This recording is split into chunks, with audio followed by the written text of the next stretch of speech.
How to fix incompatible software has prevented Roblox from running. Now, we will be tweaking on the specific options from the Roblox beta and the Roblox launcher. The first things first is go directly to your Windows icon and type in Roblox. Right click on your Roblox player and click on Open File Location. And once you're here, look for your Roblox player beta.exe. Right click on that, head to Properties. Then once you're here, go to Compatibility. And then just tick this box here that says run this program in compatibility mode 4.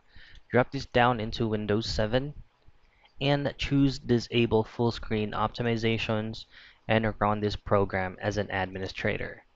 Now hit on apply and then do the same thing on the Roblox player launcher.exe.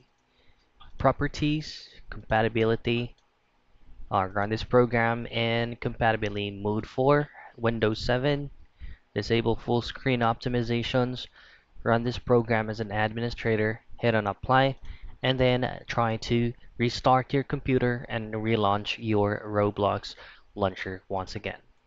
So those are the things that you can do for you to be able to fix incompatible software has prevented Roblox from running.